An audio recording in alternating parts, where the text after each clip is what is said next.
Hi, this is Kerry Artak with Wicked Stocks bringing you an update in the Mag 7. This is a weekly series we provide on our YouTube channel.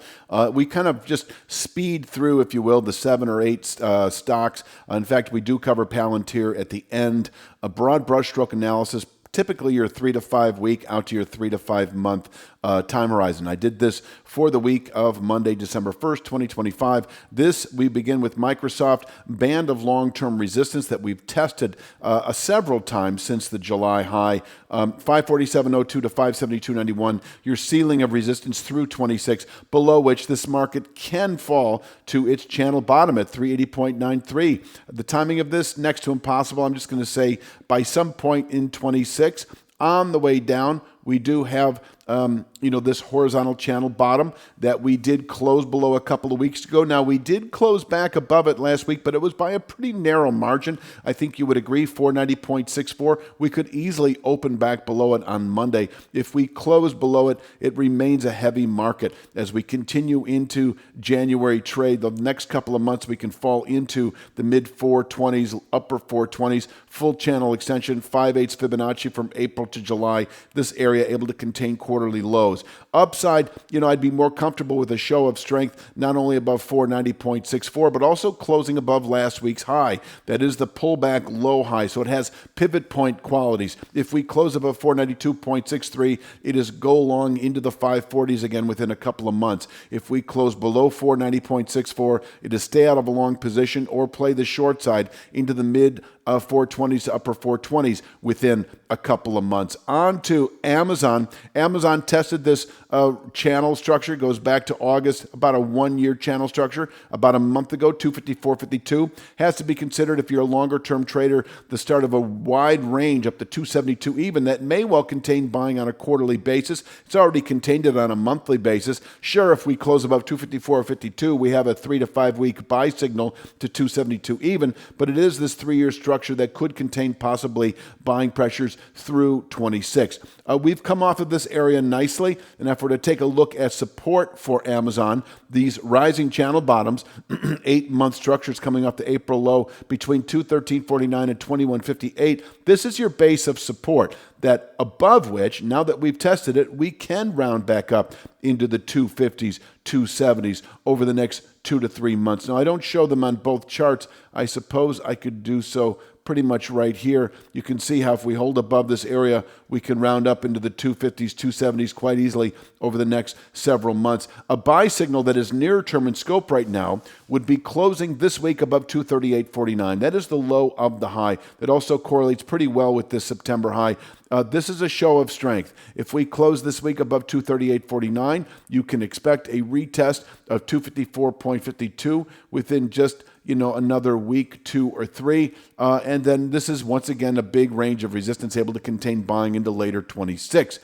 Downside, once again, you've got 213.49. If we were to close below this channel bottom at the end of this week, which does not look likely, but if so, we have a 2 to 3 month sell signal down to 175.40. This is a meaningful channel bottom able to contain quarterly selling pressures, possibly through 26. On to Meta.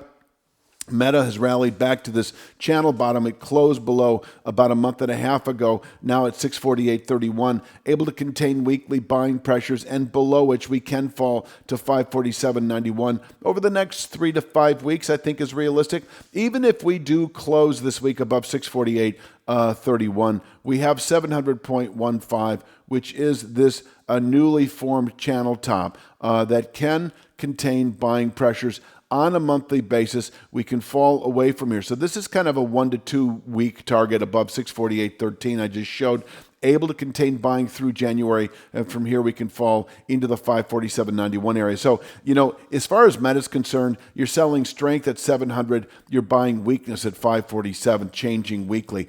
If we close above 700.15, I would then expect, this is like a 3 to 5 month, 2 to 3 month buy signal to 868.44 and climbing. We didn't test it back in August, but we didn't come too far from testing it. And so this is a long-term channel top, 3-year channel structure that, if tested at any point in 26, can contain annual buying pressures. I would expect it within about 2 to 3 months of closing above 700.15. Until then, that is your sellable resistance down to 547.91.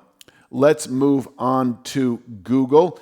Google is just in this, this, I call these church steeple rallies. This is just a rally. You don't want to sell strength. You don't want to pick tops. You're long, and the only way you sell this market is on weakness. I do think if we fall back this week and close this gap and settle below 306.42, also below last week's low, that is a sign of a washout downside possibility.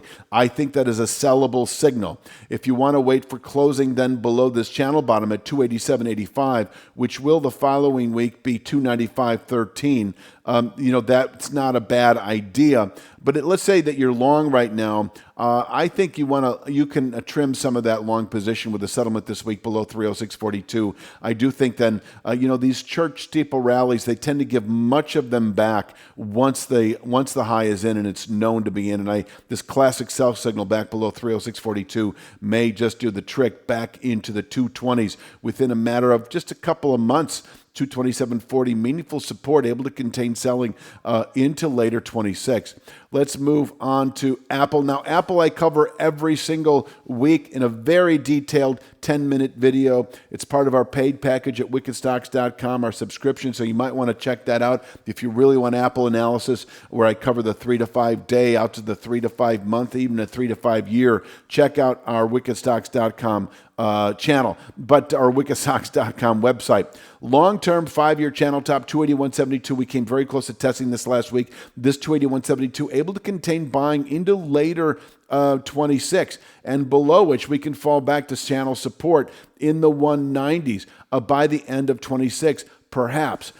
I guess the way I would put this is if you're not an Apple and you're looking to go long and you're not sure where to buy it, I think you can buy it on strength with a settlement this week above 281.72, because they think over the next year we could see the 380s. Until then, we can tap out here, fall back into the 190s within a full year of trade. And if we do close this week below 266.85, that is a sell signal through the rest of the year and into January. Nvidia, we also cover, actually, we don't. We won't be. Next week, we start Nvidia as part of our wickedstocks.com paid subscription, where you'll also get daily Triple Q and daily SPY analysis and weekly Apple stock analysis. I've already mentioned 2 stock picks a week, et cetera, et cetera. But we will be providing continued weekly analysis in NVIDIA for the time being. And so here we have it, 190.09. We settled below that a couple of weeks ago. Has been and still is a sell signal down to 162.15. I'd mentioned this is a 2 to 3 week sell signal.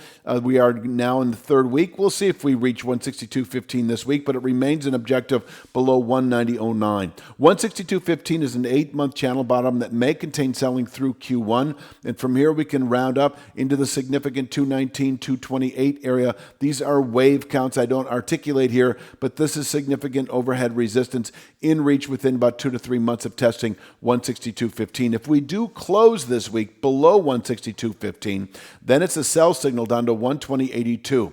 And so the sell signal below 190.09 is just a 2 to 3 weeker. This 162.15 is meaningful support through Q1. And if we were to close below it, more bloodletting, if you will, 120.82 likely within 2 to 3 months of closing below 162.15. 120.82 is the long-term trend support for NVIDIA. We could bottom out here through 26 and round up to new highs within a matter of 6, 8 months, maybe a full year. Closing below 120.82 is not a good show for NVIDIA at all. Let's cover the upside. If we do close this week above 190.09, no longer expecting 162.15, but rather within a month or two, we should push into the significant 219.64 to 228.94 area. Tesla, we also cover on a daily basis on our YouTube channel. We've got a 6-8 month channel bottom at 400.02, able to contain selling into January, and above which we maintain a 3 to 5 month or sooner objective at 528.94, 5-year channel resistance, able to contain buying well into 26. If we do close this week in Tesla below 400.02, we've got a good high probably through the rest of the first quarter, or through the first quarter, 313.50, then likely within a couple of months. This is a 5/8 Fibonacci. There's also a speed line coming up that may absorb selling through the first quarter into the second, and from here we can round up again. And finally, Palantir did test the last couple of weeks this rising channel bottom we'd mentioned as an objective following the sell signal a few weeks earlier below 186.96. So 154.78 to 164.20. This remains your bottom picking zone of support. We could bottom out here through January, even through Q1, and push on to new highs. I present 174.57 this week as a buy signal following a testing of support. So if you haven't been bottom picking the 154.78 channel bottom, your next opportunity to buy on strength is above 174.57. And this may be enough to launch us to new highs within a month or two of closing above 174.57. Secondarily, so back above 186.96. If we close above 186.96, it is really outright bull trend resumption for this stock. Downside, if we do close this week below 154.78, we've got a good high through the first quarter. Over the next couple of months, I would expect this 83.48 full channel extension to the downside. On the way down, of course, 125.41 can contain a weekly, possibly monthly low, but I do think within about 2 to 3 months of closing below 154.78, we can find ourselves in what is now the low 80s and will be, by March in the 120s. I think that pretty much rounds it out. I am going to leave it at that for this week's Mag 7 update, and you have a great week.